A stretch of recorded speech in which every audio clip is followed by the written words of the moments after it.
जयकारा बोलिए श्री गुरु महाराज की जय। श्री परमहंस सत्यार्थी जी महाराज की जय। श्री नल्ली निवासी भगवान की जय। श्री परमहंस सत्यार्थी जी महाराज की जय। सतगुरुदेव भगवान की जय।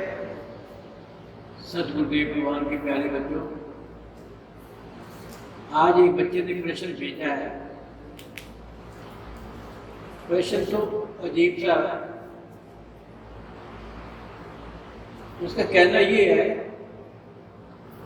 कि आत्मा दिखती तो नहीं है, आत्मा दिखती तो नहीं है, परंतु सारे महापुरुष आत्मा का बहुत महत्व, बड़ा उच्च स्थान पर इसका व्याख्यान करते हैं। मैं उससे पूछता हूँ, प्यारे बच्चे, जो मूल्यवान चीज होती है वो छुपा के रखी जाती है। क्या तुम अपने घर का सोना बाहर गेट पर टांग देते हो? सर्वत्र जीवन में हम अपनी आत्मा को खोजते हैं। महापुरुषों ने कितने शास्त्र लिख दिए। सिर्फ एक चीज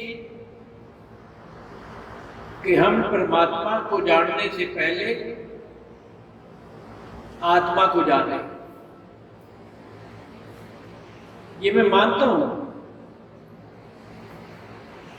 कि महापुरुषों द्वारा दी हुई दिव्य दृष्टि से ही उस महान आत्मा के दर्शन होते हैं। साधारण मनुष्य इस संसार के कार्यकलापों में लगा हुआ है। साधारण मनुष्य कि अपनी आवश्यकताओं की पूर्ति के लिए, अपनी विलासता के लिए जद्दोजहद कर रहा है, और वो केवल अपने शरीर को देखता है। शरीर के अंदर होने वाले सारे कार्य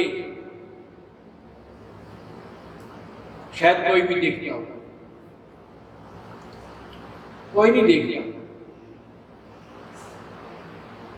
मैं पूछता हूं,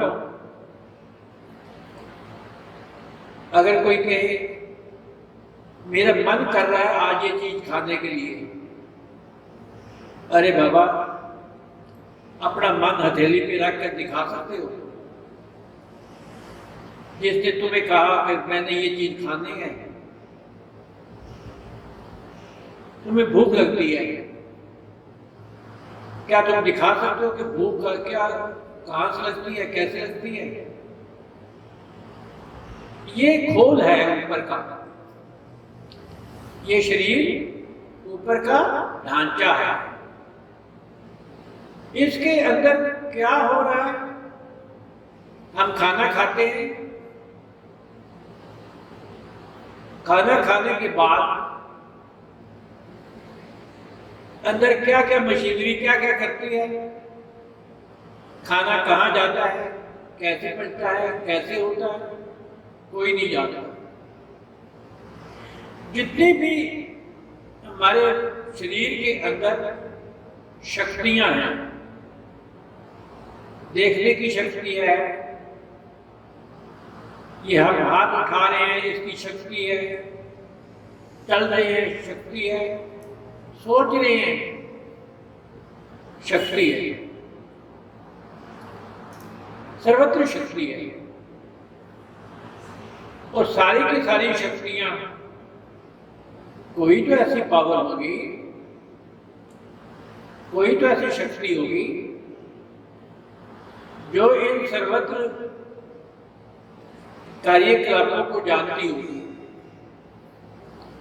देखती होगी, समझाती होगी। मनुष्य कितना ज्ञान प्राप्त करता है संसार का, अपने दिमाग से कितने दूर दूर तक का सोचता है चीजें, कितने इन्वेंशन करता है, कितनी खोज करता है। अगर हम कहें कि जैसे खोज होती है वो दिखाओ, कोई नहीं दिखा सकता। एक छोटी सी चीज बताता हूं।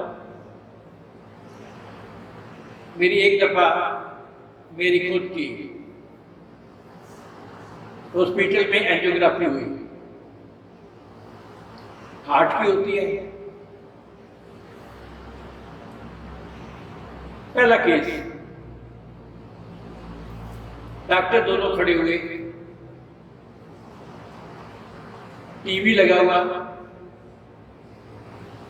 और उसमें जितना भी कार्य वो कर रहे थे सब दिख रहा था। मेरा हार्ट का, दिल का सारा दिख रहा था। मैं सोच रहा था कि मनुष्य का दिल कितने कार्य करता है, परंतु वहां तो कुछ भी नहीं है। वहां तो जाल सा बुना हुआ है और कर रहा है, हिल रहा है, बस और कुछ नहीं है। महापुरुष भी कहते हैं, यूं तो बहुत शोर सुनते थे पहले दिल में, काटा तो करता है खून न निकला। कहते दिल में खून नहीं होता और कार्य सारे करता है। और इसी गुफा में छुपा हुआ हमारा आत्मा है, जो सर्वत्र हमारे शरीर को चला रहा है।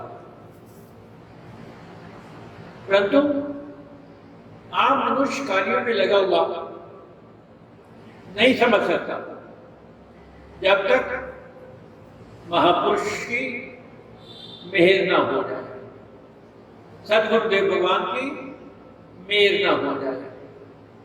जब तक उनकी मेहर नहीं होती, उनकी कृपा है, तब तक मनुष्य अपने आप को जान नहीं सकता। बिन आपा चीने मिटे न ब्रह्म की काया। अपने आप को नहीं समझ सकता। आत्मा छुपी हुई है। एक बात कहता हूं मैं आपको, कभी पेड़ देखा है आपने?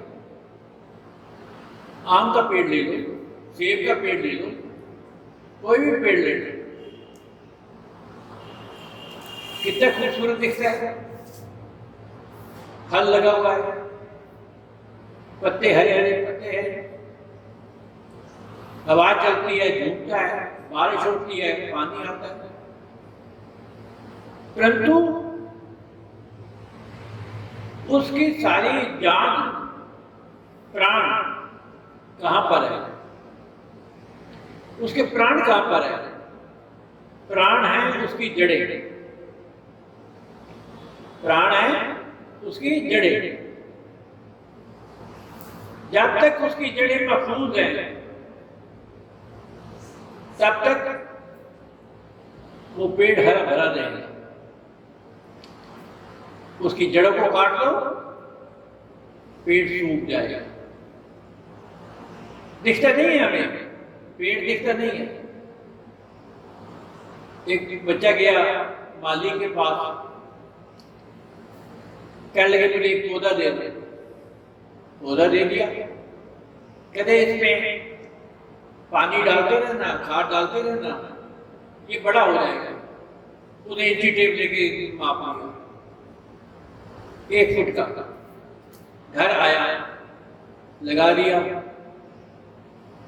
3-4 दिन के बाद वो फेड करके देखता है, फिर मापता उसे, अभी तो 1 फुट का ही है, फिर लगा देता है। 3-4 दिन के बाद फिर वो फेड लेता है, फिर मापता है, कहता है 1 फुट का ही है, फिर लगा देता है। आखिर सूख गया। क्यों सूख गया? इसलिए सूख गया कि उसकी जड़ें महफूज नहीं रही। इसलिए प्रत्येक मनुष्य ये समझे, जो हमें महापुरुष शिक्षा देते हैं, जो हमें शास्त्र शिक्षा देते हैं, कि ये ऊपर का खोल है। इन सारी इंद्रियों से काम लेने के लिए ही हमारे अंदर आत्मा बैठी है। ये मैं मानता हूं कि सिर्फ आत्म साक्षात्कार करना ही महापुरुषों ने तपस्या की है। भाई जितना मूल्यवान चीज होगी उसको प्राप्त करने के लिए हमें उतना ही बड़ा प्रयास करना पड़ेगा। सीधी सीधी बात, जितनी मूल्यवान चीज होगी हमें उसको प्राप्त करने के लिए बड़ा से बड़ा प्रयास करना पड़ेगा।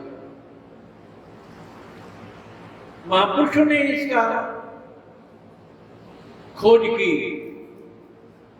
कि हमारे ये शरीर जो खोल है, ऊपर का आवरण है, ढांचा है, ये सारा कार्य कैसे कर रहा था। तो उन्होंने देखा इसके पीछे अंतःकरण है, उसके साथ जीवात्मा है और सबसे परे आत्मा है। जब तक हम आत्मा को खोज नहीं कर सकते, परमात्मा तक नहीं पहुंच सकते। मैं तो उस बच्चे को कहूंगा कि आत्मा दिखाई नहीं देती, फिर इतना प्रयत्न क्यों? अरे बाबा, हम बच्चे थे, बड़े हो गए, जवान हो गए, हमने कहा कि हम अपने अंदर बचपन तो देखते नहीं है, बूढ़े हो गए, हम जवानी तो देखते नहीं है, मर गए। हमने अपने शरीर को जो देखा नहीं। ये अवस्थाएं हैं और अवस्थाएं हमेशा बदलती रहती हैं। हमें ये यकीन है कि हम ही बच्चे थे, परंतु कैसे यकीन है? हमें दूसरे बताते हैं, जो हमारे से उम्र में बहुत बड़े होते हैं, वो कहते हैं अरे तू तो कल छोटा सा बच्चा था, इतनी देर के बाद मैंने तुझे देखा, इतना बड़ा तू हो गया। इसका अर्थ ये है कि ये ढांचा भी जैसे जैसे बड़ा होता जाता है, जैसे जैसे इसकी अवस्था बड़ी होती जाती है, परंतु इसके अंदर की शक्ति एक रहती है। उपनिषदों में कहा है कि अंगुष्ठ मात्र आत्मा है, ज्योति स्वरूप आत्मा है, और वो इस शरीर को चला रही है। हमें सारा ज्ञान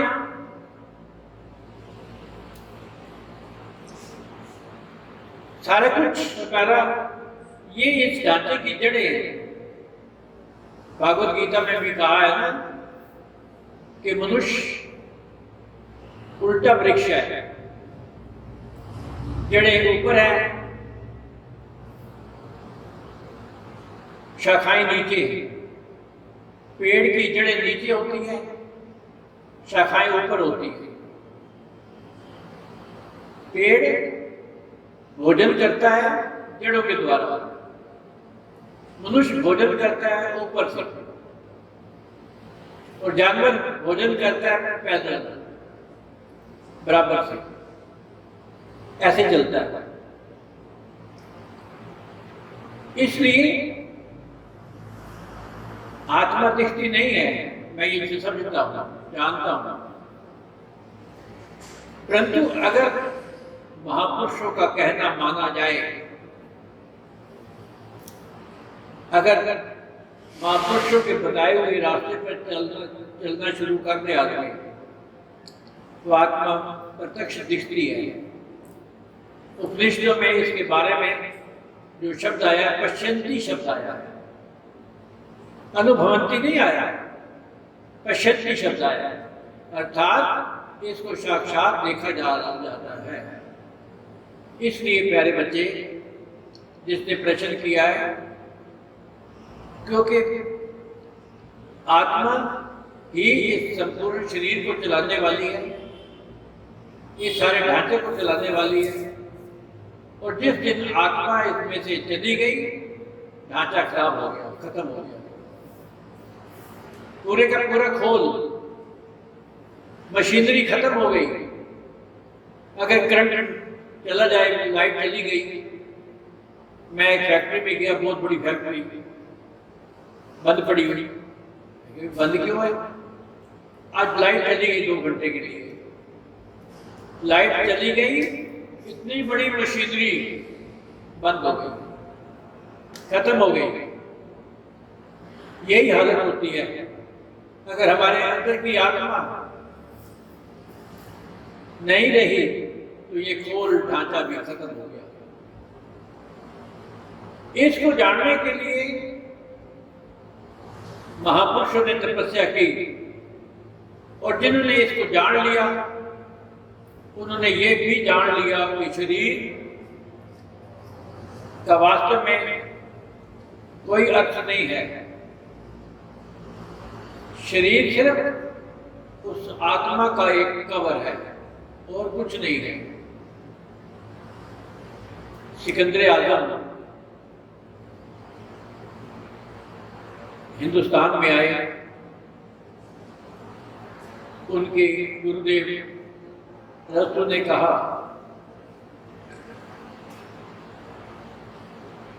तुम हिंदुस्तान में जा रहे हो, 3 चीजें ले आना।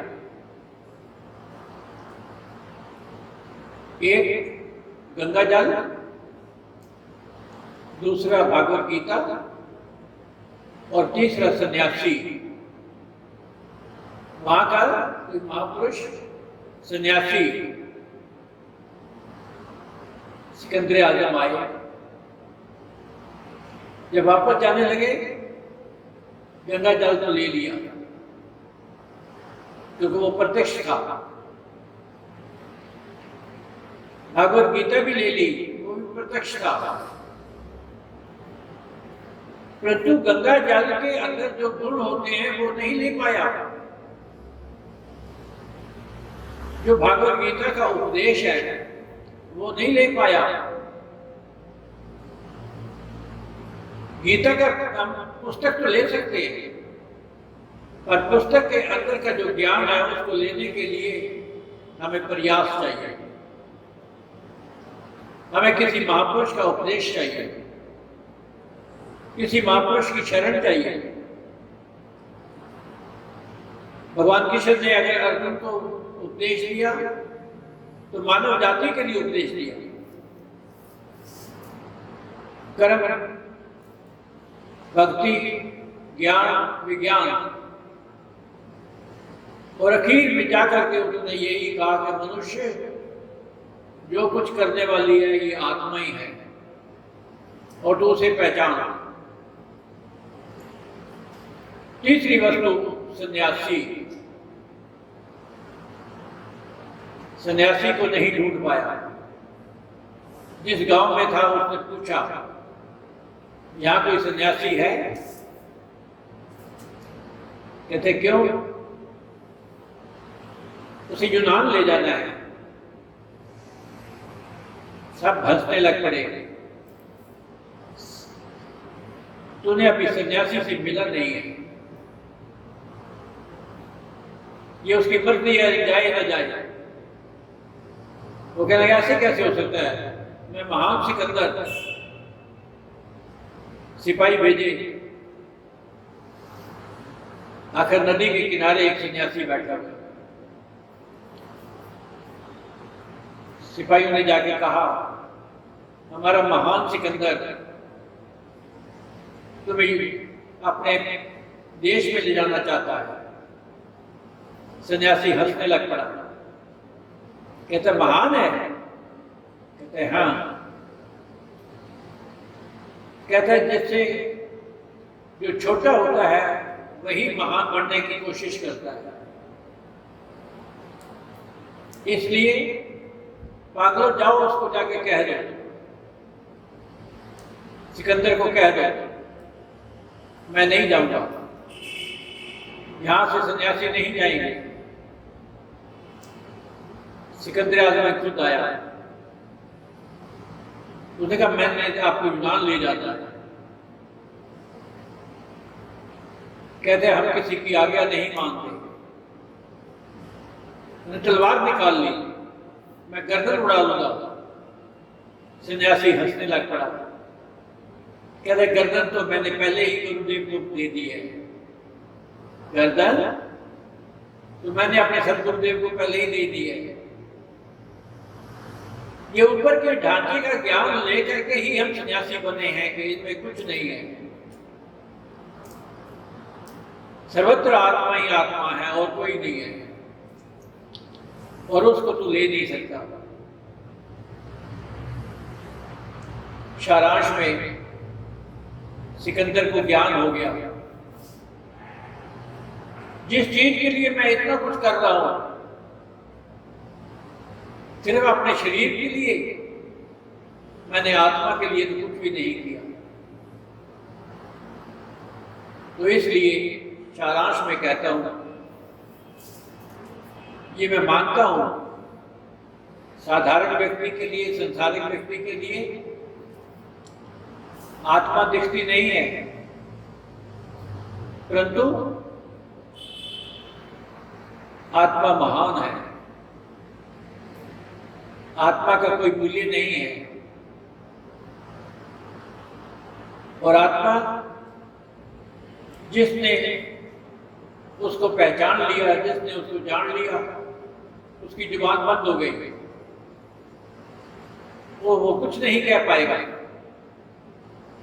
इसलिए सदगुरुदेव के प्यारे बच्चों, जो दृश्यमान नहीं है वो मूल्यवान है।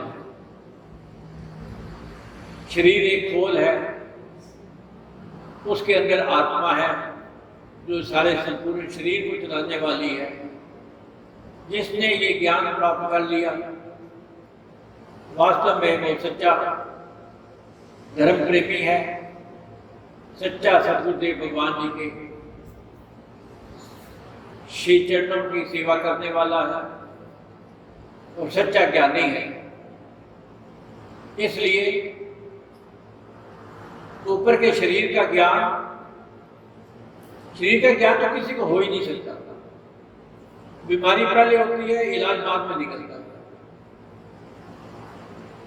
इसलिए सारांश में कहता हूं,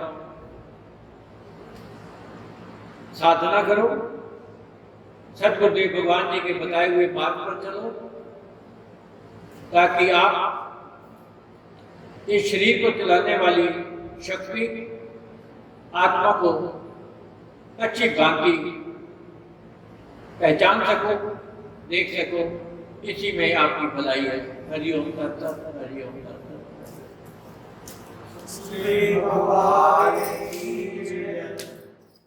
मेरे सतगुरु जी कृपा करो, मेरे सतगुरु जी कृपा करो, कृपा करो, सतगुरु कृपा